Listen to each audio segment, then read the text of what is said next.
Exponential function.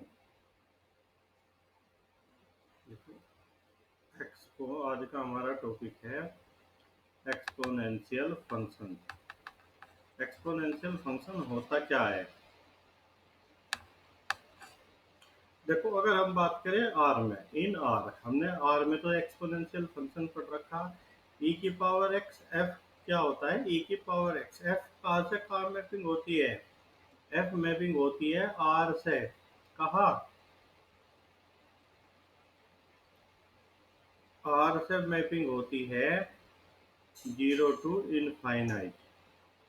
ठीक है, इसकी वैल्यू कभी भी नेगेटिव नहीं होती। तुम x की वैल्यू कुछ भी रख लो, e की पावर x की वैल्यू नेगेटिव थोड़ी आएगी, कभी भी नहीं आती। जो r में इसका ग्राफ होता है, r में ग्राफ होता है ऐसे। ये e की पावर x का ग्राफ होता है r में। मतलब जैसे जैसे तुम माइनस इन्फिनिटी पे जाओगे, e की पावर x किस साइड जाएगा? जीरो की साइड जाएगा। चलो, या हम क्या कह सकते हैं? हम कह सकते हैं दूसरे शब्दों में, the solution the solution of differential equation. The solution of differential equation. कौन से differential equation? dy by D X equal to Y with the condition y0 equals to 1 is called exponential function is called exponential function is called exponential function। इस differential equation के solution को हम क्या बोलते हैं? Exponential function बोलते हैं। देखो, क्या y बराबर e की पावर x इसका सॉल्यूशन है? हाँ, देखो, करोड़ अवकलन करने पे भी वही रहेगा। सही बात है। और जीरो पे कितनी वैल्यू देगा? 1। अब हमने ये भी डेफिनेशन पढ़ी एक्सपोनेंशियल फंक्शन की, ये भी पढ़ी। तो अब हम बात करते हैं कि कॉम्प्लेक्स में कौन सी लागू होगी। देखो, हम कॉम्प्लेक्स में इतनी आसानी से ग्राफ नहीं खींच सकते। सही बात है। अब कॉम्प्लेक्स में ये इमेजिनरी वैल्यू भी देगा, तो ये डेफिनेशन तो नहीं चलती यहाँ कि हम कहते हैं आर से इस पे। ठीक है, तो हम ये डेफिनेशन चलाते हैं। लिखो, exponential function in Z. Exponential function क्या है जेड में? एक्सपोनेंशियल फंक्शन इन जेड, तो sorry in C complex plane में एक्सपोनेंशियल फंक्शन क्या है? लिखो, the solution of differential equation the solution of differential equation F dash equal to F with F zero equal to 1 is called exponential function is called exponential function। इसे हम क्या कहते हैं? Exponential function कहते हैं। And denoted by and denoted by and denoted by f z equal to e की power z. ये exponential function होता है। या हम इसे कैसे डिनोट करते हैं? F z equal to exponential z. और इसका एक्सपेंशन क्या होता है? Summation n equal to 0 to infinity z की power n upon factorial n। ये इसका एक्सपोनेंशियल होता है। ठीक है,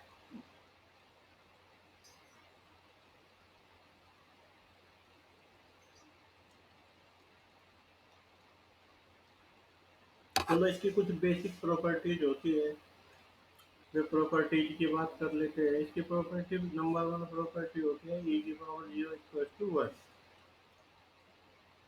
दूसरा, e की power z1 plus z2 equal to होता है e की पावर z1 इंटू e की पावर z2। सही बात है।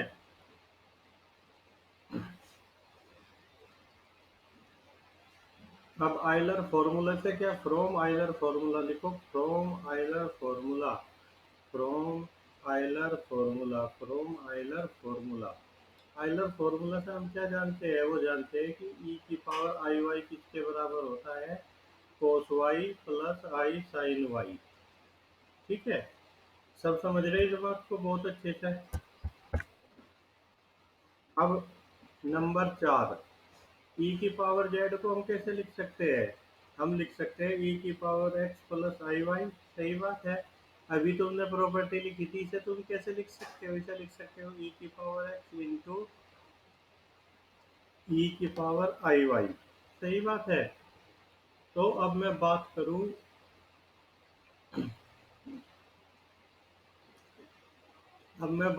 मोड ऑफ ई की पावर जेड, इसकी वैल्यू क्या होगी? मोड ऑफ ई की पावर जेड, ये कितना हो जाएगा भाई? मोड ऑफ ई की power x, mode of e की पावर वाई, सब लिख रहे। पहले दिन तुमने क्या पढ़ा था? Z one into Z two का मोड किसके बराबर होता था? Mod of Z one mod of Z two. सही बात है। तो तुम इसे कैसे लिखोगे? मोड ऑफ ई की power x mode of e की पावर आई वाई। देखो, इसका मोड यही रहेगा क्योंकि ये क्या है? रियल पॉजिटिव नंबर है। तो इसे हम कैसे लिख देंगे? ई की power x mode of e की पावर आई वाई। ई की पावर आई वाई का मोड कितना होने जा रहा है? यहाँ विशाल कितना होने जा रहा? कैसे लिखेंगे हम इसे? Cos Y plus I sine Y. इसका मोड कितना आ जाएगा? Under root of cos square Y plus sine square Y equal to one. इसका मोड वन हो गया तो क्या हो गया? मोड ऑफ ई की पावर जेड किसके बराबर हो गया? वो हो गया ई की पावर एक्स, या क्या ई की power real part of Z. समझ गए भाई? एग्जाम्पल के तौर पे अगर तुमसे कोई कहने लगे कि भाई ई की पावर तीन प्लस चार आई का मोड बताओ, तो कितना होगा? वो होगा ई क्यूब। समझ गए सब बहुत अच्छे से? बोल तो दिया करो भाई कोई था। हम्म। मुझे ऐसा लगा मेरा तुम छोड़ के निकल गए। तो इसी तरह देखो हम क्या कह सकते हैं, अगर तुम छोटा सा नंबर पांच प्रॉपर्टी आ गई, अगर मैं तुमसे कह दूं कि मोड ऑफ ई की पावर जेड का स्क्वायर क्या होगा, बताओ।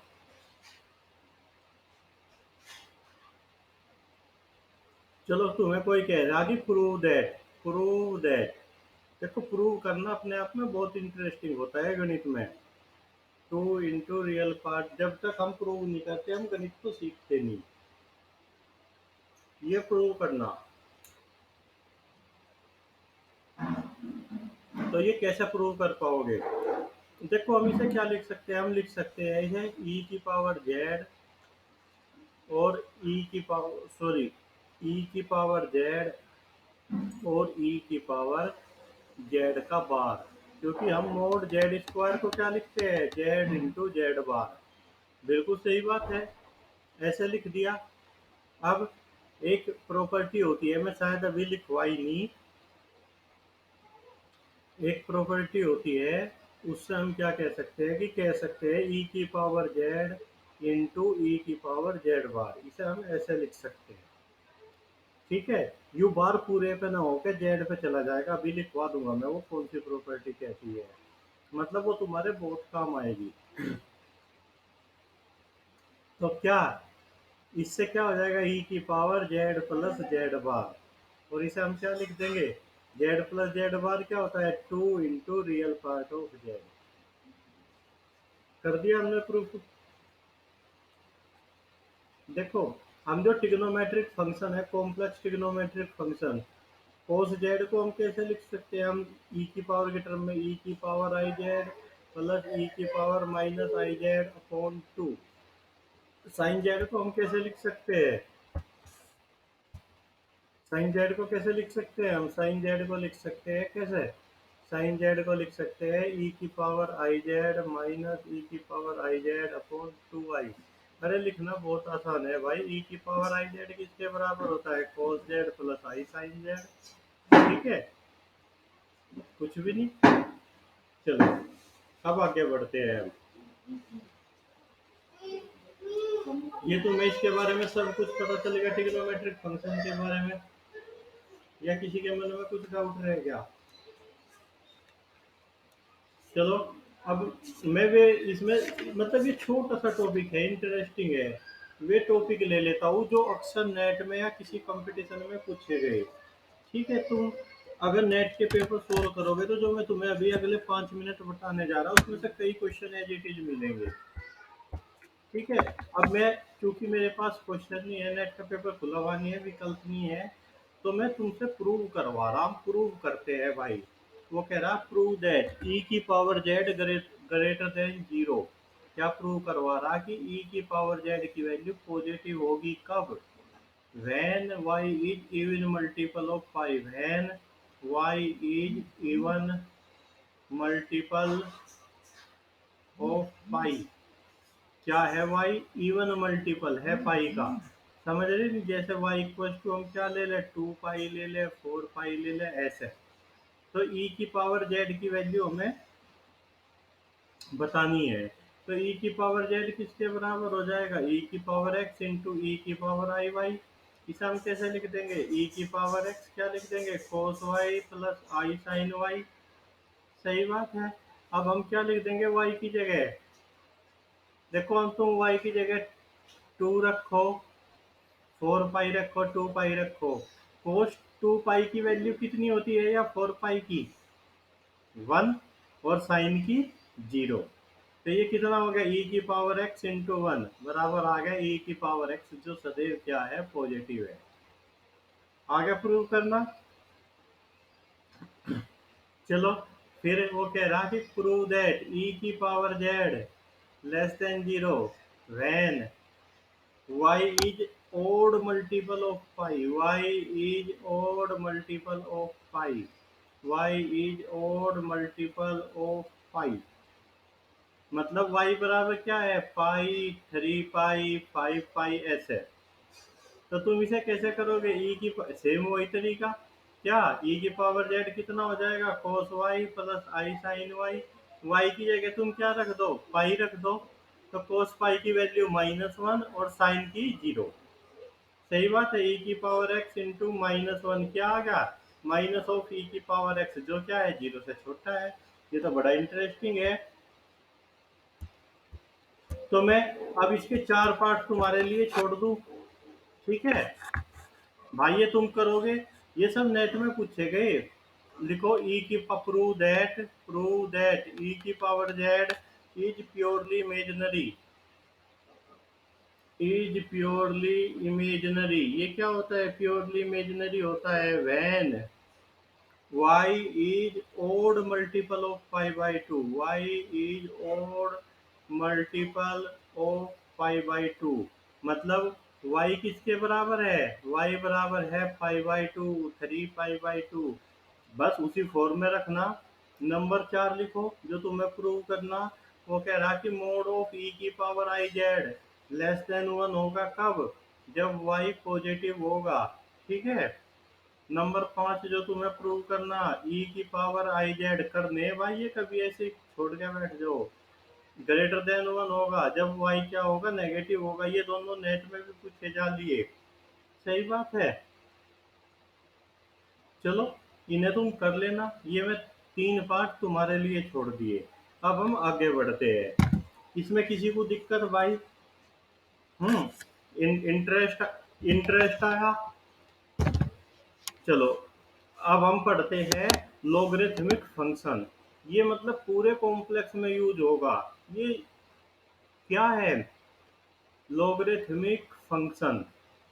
ये बहुत इंटरेस्टिंग है।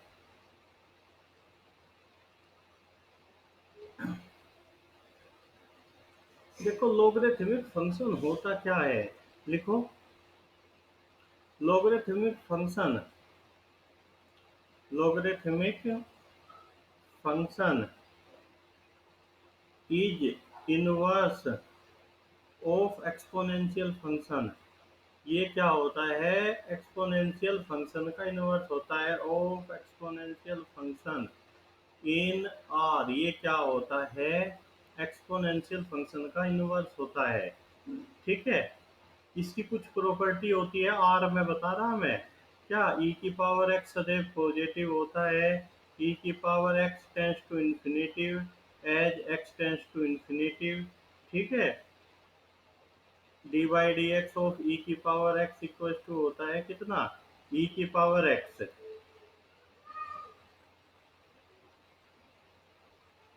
तो हम क्या कह सकते हैं, हम कह सकते हैं इसके आधार पे कि ई की पावर एक्स का हमने ग्राफ भी देखा था, है नहीं।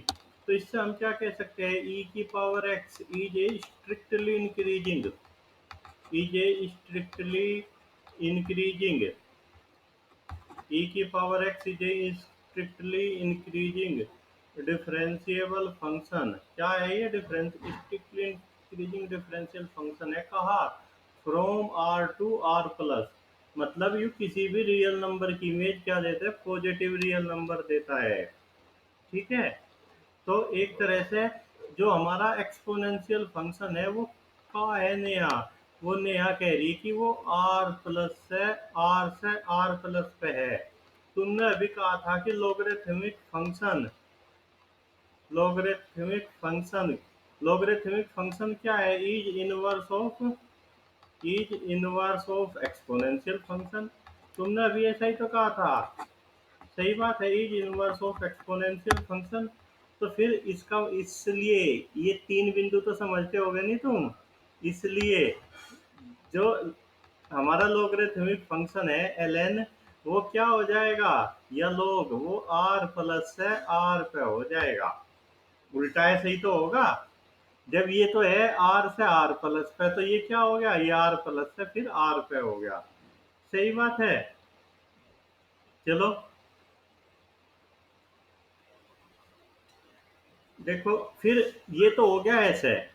अब हम कॉम्प्लेक्स में तो पॉजिटिव कॉम्प्लेक्स नंबर ऐसे थोड़ी कह सके हम, पॉजिटिव कॉम्प्लेक्स नंबर और कॉम्प्लेक्स नंबर ये नहीं चलता कॉम्प्लेक्स में। फिर है क्या, फिर है क्या, देखो ये जो लोग, ये तो तुमने डिफाइन कर दिया कि आर, अभी हम आर की बात कर रहे, तो आर में हम क्या कहेंगे, इट हैज प्रॉपर्टी। आर की बात कर रहे हैं हम, सी की नहीं कर रहे। इट हैज प्रॉपर्टी, इसकी एक प्रॉपर्टी होती है कौन सी, कि जो हमारा एल एन एक्स होता है या log एक्स होता है, L N X equal to Y is the solution of, या ऐसा लिख लो, ऐसे अच्छे से समझ में आएगा, वाई बराबर log x is the solution of e की power Y equal to x. वो कह रहा है कि जो हमारा log एक्स है इस इक्वेशन का सॉल्यूशन है। ई की power Y equal to X रख के देखना, वाई की जगह log एक्स आ गया नहीं, आ गया नहीं एक्स ही। तो इस इक्वेशन का सॉल्यूशन है। तो कॉम्प्लेक्स में हम क्या करेंगे, ये डेफिनेशन चलाएंगे। तो कॉम्प्लेक्स में लोगरिथमिक फंक्शन क्या हो जाएगा, लिखो,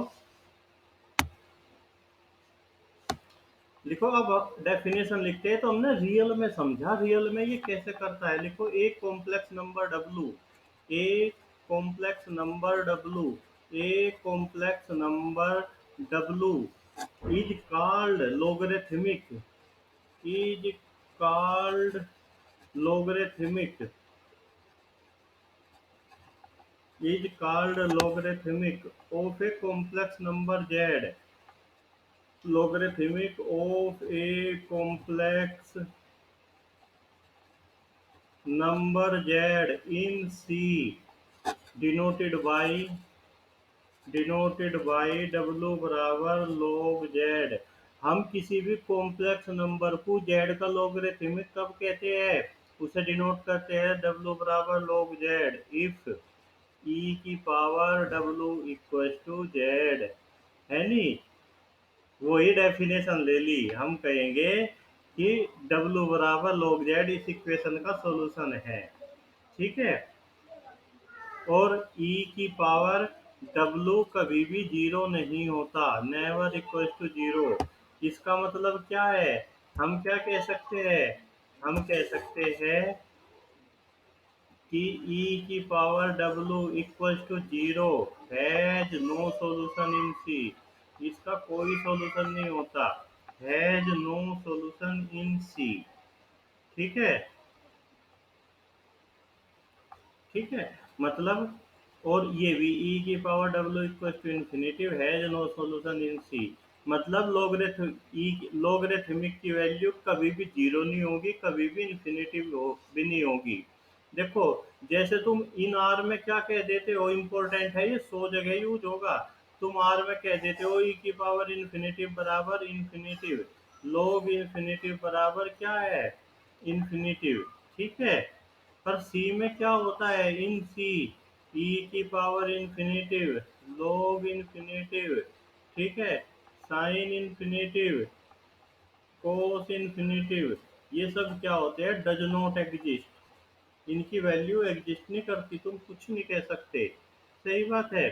चलो ये तो हमने आगे की लिख ली, ये बहुत जगह यूज हो गए कॉम्प्लेक्स में। अब हम बात करते हैं क्या, हमने तो ये पढ़ लिया कि ये जो हमारा W बराबर log z है, W को बोलते हैं हम z का लॉगरिथमिक, ये क्या है, ये इस इक्वेशन का सॉल्यूशन है, इस इक्वेशन का सॉल्यूशन है। ठीक है। चलो अब हम इसे समझने की कोशिश करते हैं। तुम कह रहे कि हमने पढ़ा था, क्या पढ़ा था तुमने, z बराबर होता है मोड z ई की power I argument of z। सही बात है। या क्या, r ई की पावर आई थीटा, ये तो तुमने डे 1 में पढ़ा था।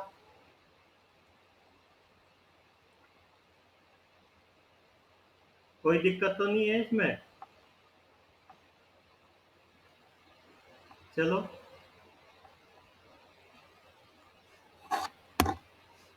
अब हमारा क्या है, हमें क्या निकालना, लोगरिथमिक निकालना जेड का। लोगरिथमिक ऑफ जेड इज, क्या है जेड का लोगरिथमिक, लोग जेड है, या क्या है, ln जेड है। सही बात है। तो ये निकालना हमें, इसे हमने नाम क्या दे दिया, डब्लू, इसे नाम दे दिया हमने डब्लू। तो अब तुम्हें क्या करना, डब्लू बराबर ln जेड, ये निकालना।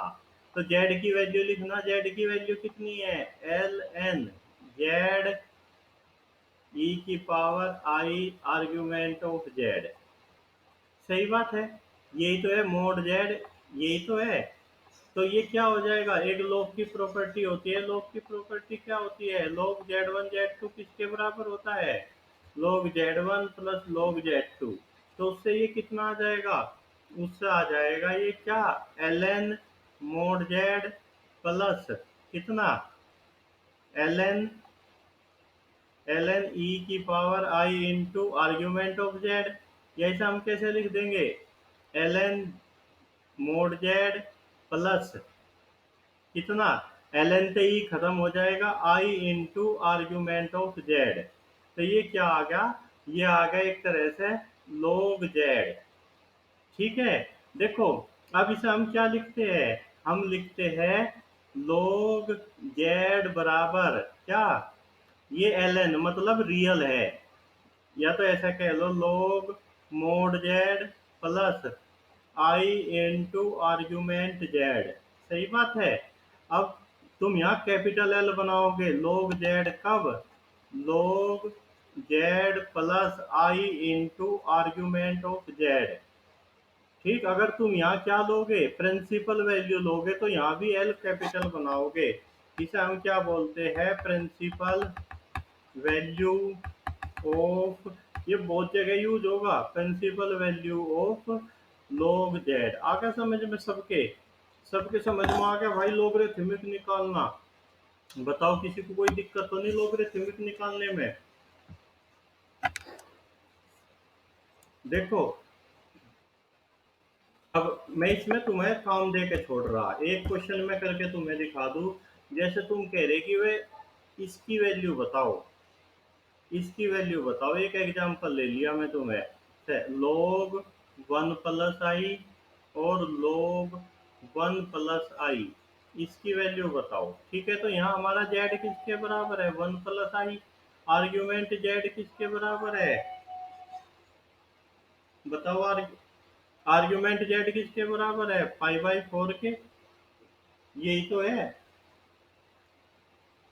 और आर्ग्यूमेंट z किसके बराबर है, पाई बाई 4 प्लस 2 के पाई। सही बात है, यही तो होगा। तो चलो पहले हम निकालते हैं log 1 प्लस आई, ये किसका, और इसका मोड कितना है, 1 प्लस आई का मोड कितना भाई, √2। तो ये कितना हो जाएगा, ये हो जाएगा log √2 plus I into pi by 4। आगे इसकी वैल्यू निकाल ली। ठीक, और इसकी वैल्यू कितनी हो जाएगी log 1 प्लस आई की, वो हो जाएगा log √2 plus I pi by 4 plus 2 के पाई। ठीक है, इसे बोलते हैं प्रिंसिपल वैल्यू। और ये तो अब मैं तुम्हें काम दे के छोड़ रहा, जिसे तुम मेरे से अगले लेक्चर में डिस्कस करोगे। क्या तुम्हें वैल्यू निकालनी log प्लस माइनस आई। ठीक है, तुम्हें वैल्यू निकालनी log प्लस माइनस आई अपॉन अंडर रूट टू। इसकी वैल्यू तुम्हें वैल्यू निकालनी किसकी, log टू माइनस थ्री आई की वैल्यू निकालनी तुम्हें। और नंबर 4 पे तुम्हें वैल्यू निकालनी log आई की पावर 1/4। ये क्वेश्चन गेट में भी आ लिया। ठीक है, ये मतलब गेट में एक क्वेश्चन एक नंबर में वो लॉगरिथम का पूछता है। देखो ये सब पोर्शन तुमने बीएससी में भी पढ़ा था, एमएससी में भी है ये। एमएससी में आके थ्योरम प्रूव करने में, सिंगुलरिटी निकालने में, या कैलकुलस ऑफ रेजिड्यू के क्वेश्चन करने में इसका डायरेक्ट यूज होता है। पर करोगे कैसे जब पता होगा। ठीक है भाई, ठीक है, चलो। और फिर हम देखेंगे कि क्या हमारे ये फॉर्मूले वैलिड है, इनकी वैलिडिटी चेक करेंगे हम। तुम चाहो तो एक बार टक्कर मार लेना, log z1 इंटू z2 किसके बराबर है हमारा log z1। क्या ये कॉम्प्लेक्स में भी एज इट इज काम करते हैं जैसे रियल में करते हैं। जैसे हमने देखा था कि ये हमारा argument of z1 z2 argument of z1 plus complex में नहीं काम करता था। ये देखा नहीं था, ये है ही कॉम्प्लेक्स में, रियल में तो ये है ही नहीं, इसमें कुछ करेक्शन करा था हमने। तो ये देखेंगे, ये हमारा अगले लेक्चर का काम हो गया। ठीक है, चलो भाई अब यही छोड़ दो, तुम्हारे पास आज का बहुत काम हो गया। ठीक है भाई, कोई और पढ़ाई शाला किसी की कोई बात हो